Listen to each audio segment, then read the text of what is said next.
Nah, anak-anak semuanya, setelah kalian mengikuti video tadi, maka kira-kira pokok-pokok pikiran yang ada di dalam teks lisan dalam video yang kamu saksikan itu tadi adalah meliputi apa saja. Nah, kalau misalnya anak-anak menyaksikan dari awal hingga akhir video tadi, maka pokok-pokok pikirannya ada 4 hal. Yang pertama, video itu menjelaskan tentang pengertian COVID-19. Itu yang pertama.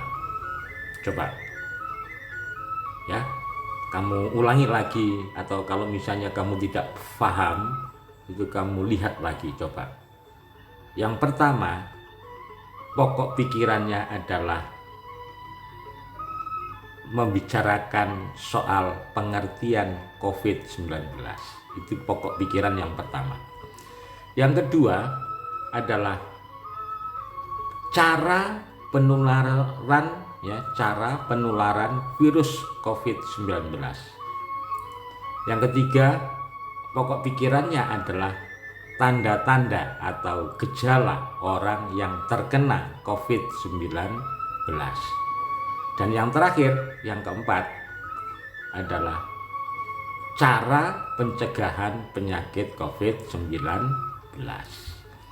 Jadi, kalau misalnya kalian melihat video itu dari awal hingga akhir, maka ada 4 pokok pikiran yang terdapat dalam video tersebut.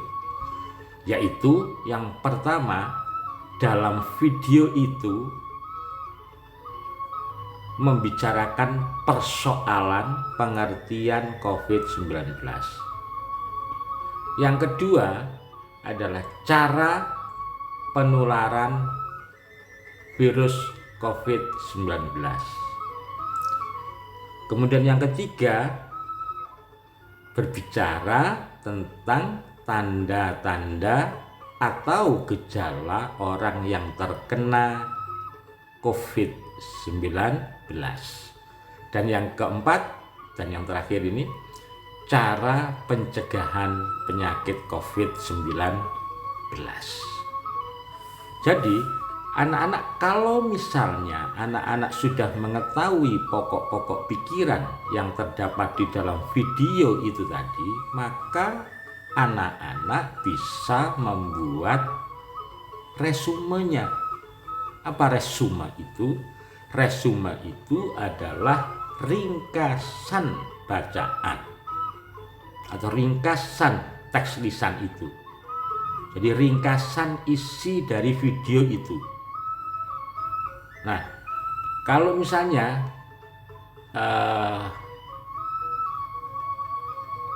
ini ya, jika kita sudah menunjukkan atau sudah menemutunjukkan, maksud saya, jika kita sudah menemutunjukkan pokok-pokok pikiran dari teks lisan yang terdapat di video itu tadi, maka selanjutnya anak-anak bisa membuat ringkasannya secara tertulis.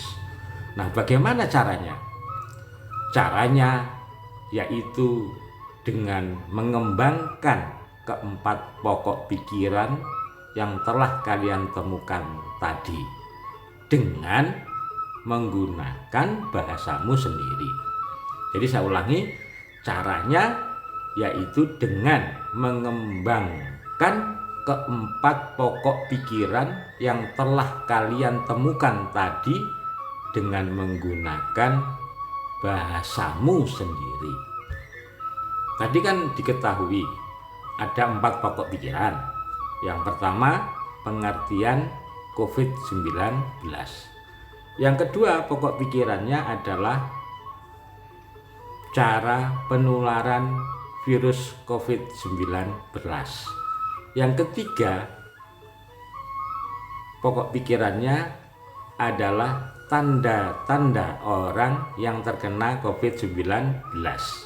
Dan yang keempat adalah cara pencegahannya supaya kita tidak terkena COVID-19.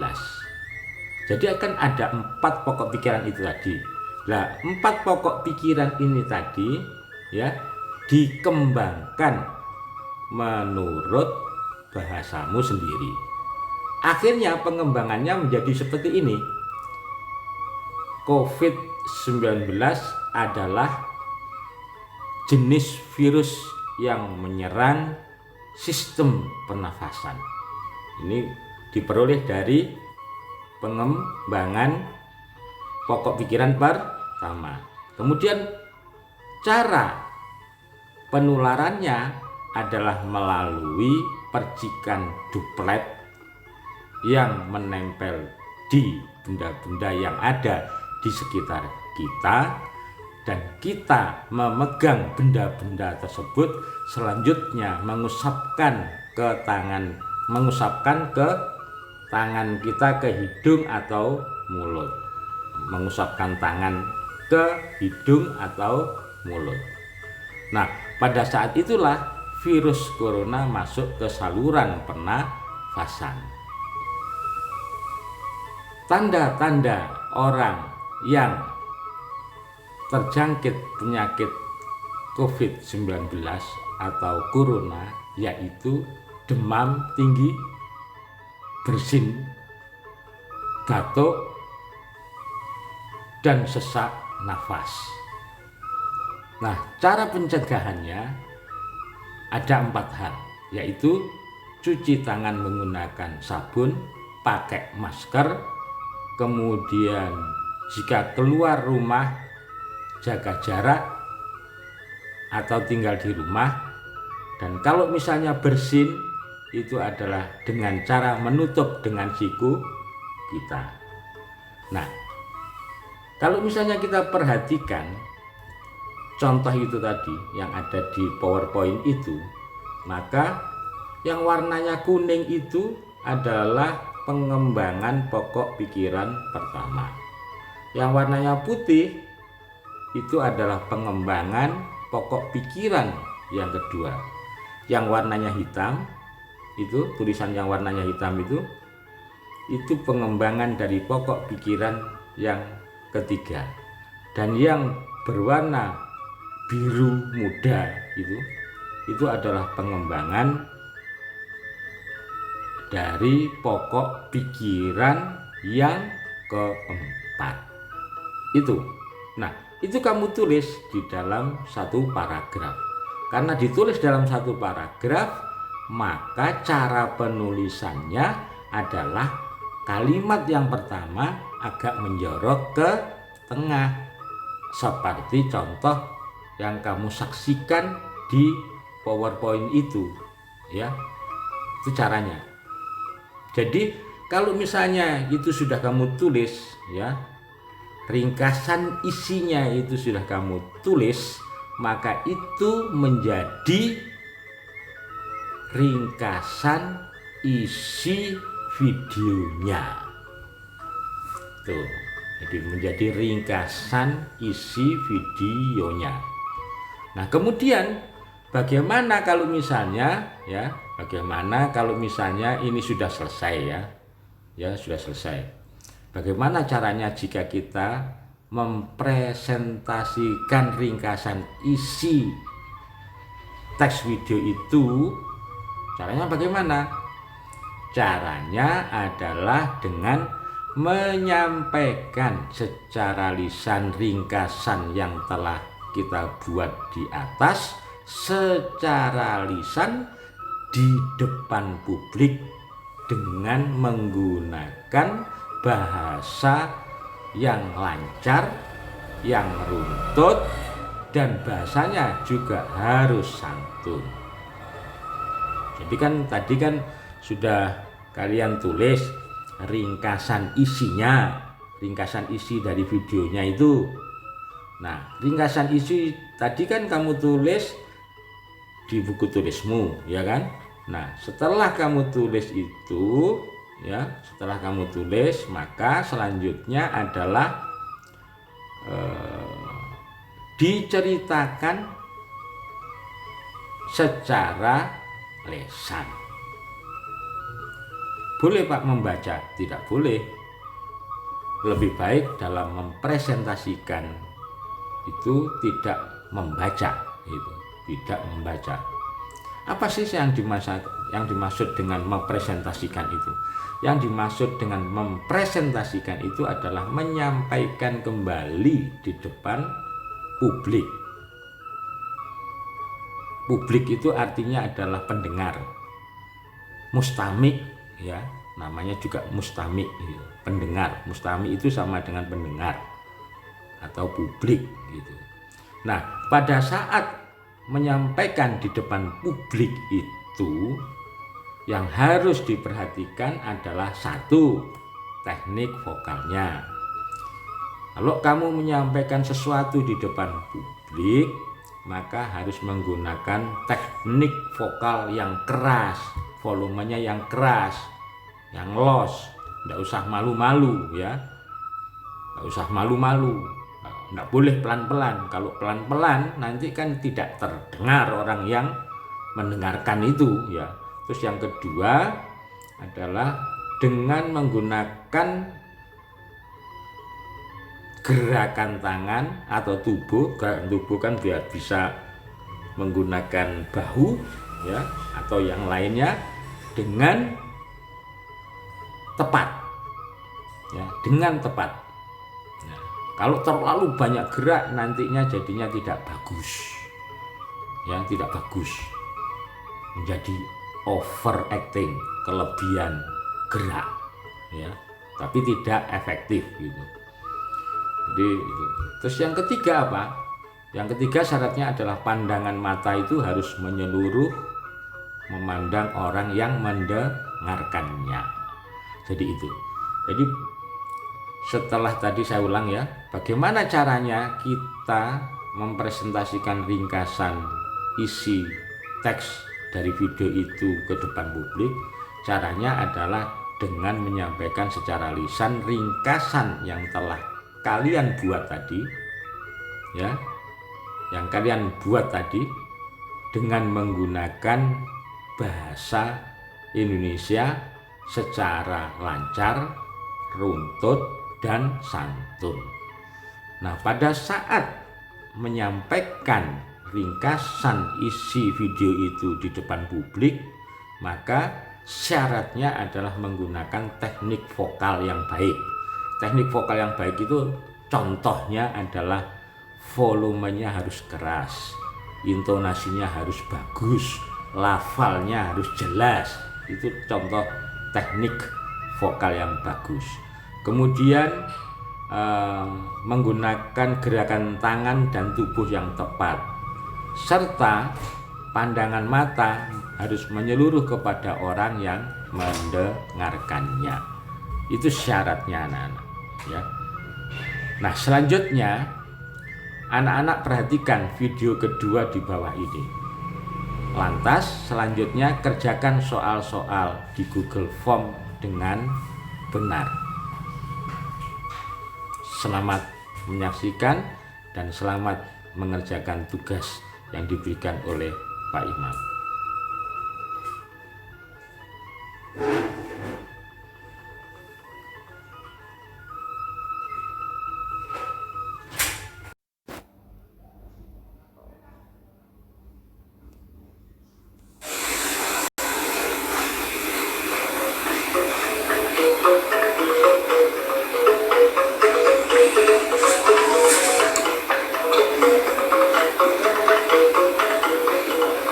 Anak-anak sekalian, pada pelajaran bahasa Indonesia episode yang pertama ini, Pak Imam akan mengajarkan pokok bahasan yang berjudul menentukan pokok pikiran dalam teks lisan dan tulis. Adapun tujuan pembelajaran meliputi 3 hal. Jadi setelah anak-anak belajar pada kali ini, ada 3 tujuan yang harus dikuasai oleh anak-anak. Yang pertama adalah tunjukkan pokok pikiran dalam teks lisan. Yang kedua, menulis ringkasan teks lisan. Dan yang terakhir adalah mempresentasikan secara lisan teks lisan berdasarkan pokok-pokok pikiran yang telah kamu tentukan tadi. Nah, sebelum pelajaran pada malam hari ini kita mulai, maka sebenarnya apa yang dimaksud dengan pokok pikiran itu?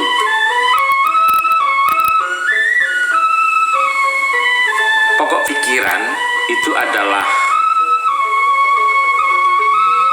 ide utama dari sebuah paragraf. Pokok pikiran juga disebut pikiran utama atau gagasan utama atau gagasan inti.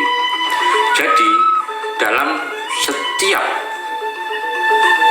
paragraf atau setiap alinea atau setiap bagian pembicaraan itu ada pokok pikiran yang ingin disampaikan oleh penulis atau pembicara kepada pendengar atau pembaca. Nah, untuk lebih jelasnya, maka perhatikan teks lisan yang disampaikan dalam video di bawah ini.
Indonesia episode yang pertama ini, Pak Imam akan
Pak Imam akan mengajarkan pokok bahasan yang berjudul